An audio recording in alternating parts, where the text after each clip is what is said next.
We all know Aang, the pacifist monk that wouldn't hurt a spider fly, but sometimes he could get a little crazy, whether it was with the desert vulture or when he found the sandbenders moments later. But even when the world needed him most and everyone wanted him to abandon his own morals and end the Fire Lord's life, he found another way with energy bending. Was it random?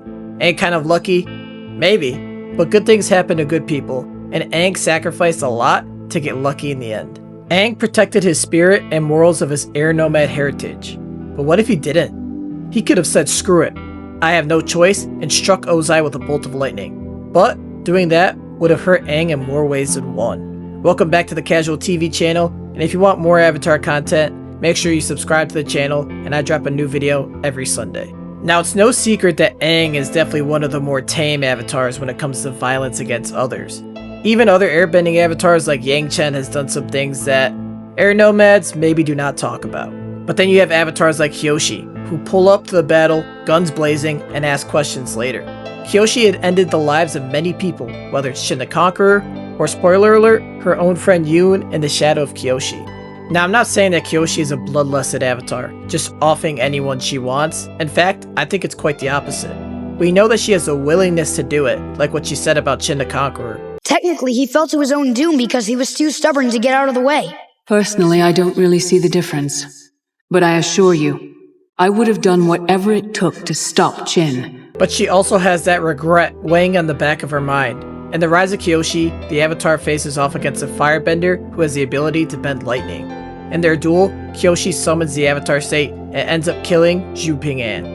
And just to clear it up, this wasn't the Avatar state taken over. On page 384, the book literally says she was fully aware of killing Zhu. Does that make her a bad Avatar or a bad person? No, I don't think so, because she does regret killing him, but not for the same reason that you might think.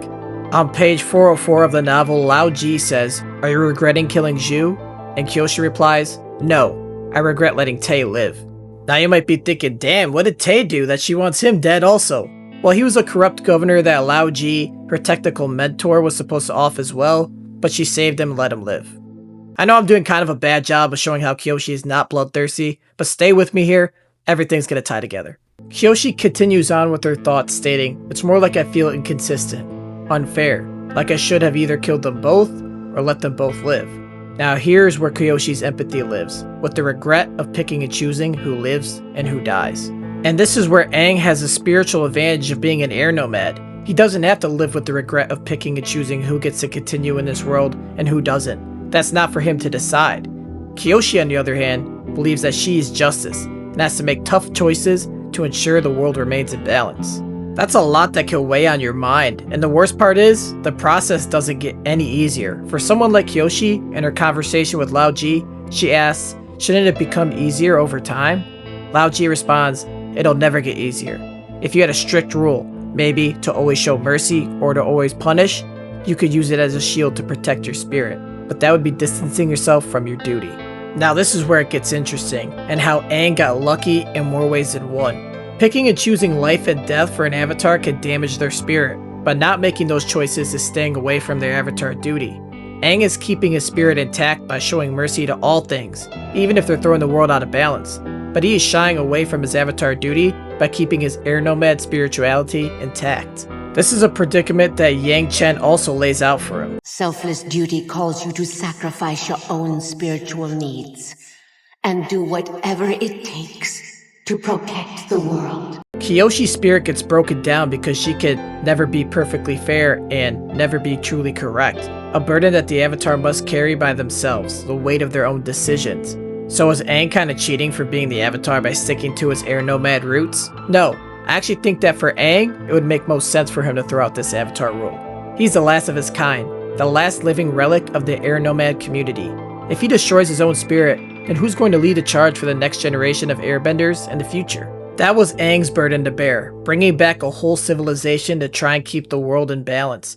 Avatars like Kyoshi and Yang Chen didn't have to deal with the monumental task of bringing back a whole group of people.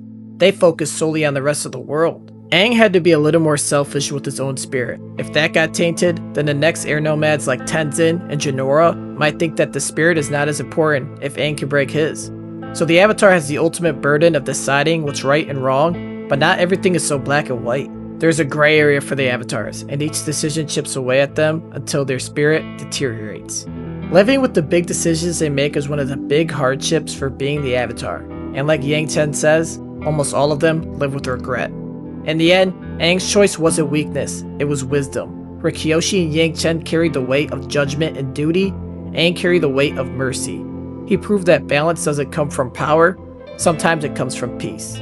Thanks for watching The Casual TV. If you enjoyed this breakdown, make sure to like, subscribe, and ring that bell, and I'll see you in the next one. Peace.